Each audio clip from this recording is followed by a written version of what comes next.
Eithne Shortall's debut novel, Love in Row 27, has been published in 13 languages.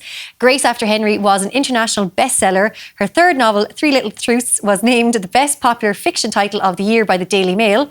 It's a high bar as I sat down to chat to Eithne about her latest book, It Could Never Happen Here. It's set around a sort of affluent community in West Cork. I mean, I was in Clonakilty a couple of years ago and thought a version of here would be great. So, and it's set around a primary school there, and the parents, but mainly the mothers around the primary school. The school musical is coming up, tensions are high, it's a very sought after school. Everything that happens there is monitored closely by the community.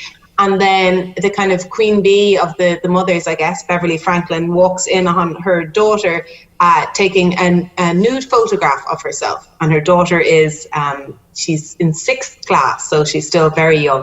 And it's to be sent to a boy in her class. So Beverly goes berserk, as is probably understandable, but she probably takes things a bit too far and she goes to the school about it. But at the same time, there's a kind of dual timeline, and 2 weeks in the future, we know that someone has drowned in the river in the town, and we don't know who it is initially or what happened to them, but the two ultimately become linked. You mentioned there about Clonakilty and how that kind of set the scene for this book, but where did the idea come from? My mum is retired now, but she was a deputy principal in a primary school, and I remember her telling me that occasionally it would happen that you would have kids in 5th and 6th class that would send each other nude photographs, and I was kind of shocked because that's very young. And interestingly, these things that happen outside the school often end up at the school's doorstep. Also, I like setting books in relatively tight-knit communities because you get to know all the characters and their dynamics. What maybe was the moment for you when you thought, okay, like I am an author now, and I this is my career? I still find it difficult to call myself an author.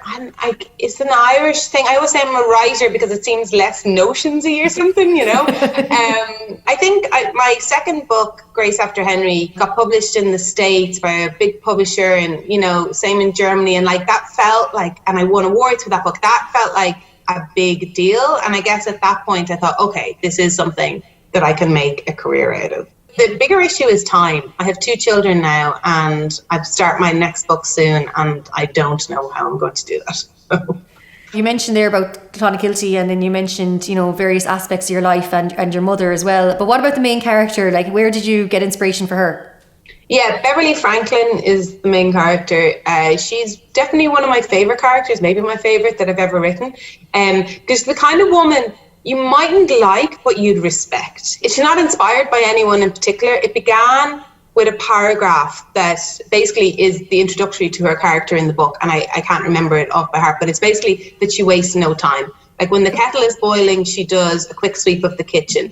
When she's waiting for a computer to load up, she flosses her teeth. Like the woman gets things done. I think we all know a Beverly now that you say that. As you're describing that, I'm like, I think everyone knows a Beverly or two. I know, yeah, and I have a bit of that in me as well. Like, you know, if as soon as the kids are in bed, I'm like, okay, I want everything clean as soon as possible. Whereas my partner would be like, I think I'm going to listen to a podcast, do it slowly, take my time. I'm like, no, let's get everything done.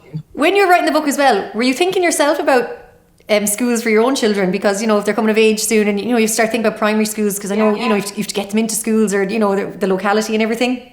Absolutely. So that was the thing. Like, there's a Gael school near us, and you know, I really don't mind where my son goes to school. Honestly, all the schools near us are good. We just put his name down everywhere. But there's a Gael school near us, and we were like, oh yeah, well, we put his name down there. But then we were talking to other people, and they were telling us about how other parents that got their kids in that school totally exaggerated their level of Irish, or would turn up unannounced speaking Irish, like very loudly. You know, I realised, there is it's not quite Hunger Games, but there's definitely a level of competitiveness with where you get your kid into school. And so I thought, like, what if there's this one town with this one golden school, and then something happens where the school's not so golden anymore?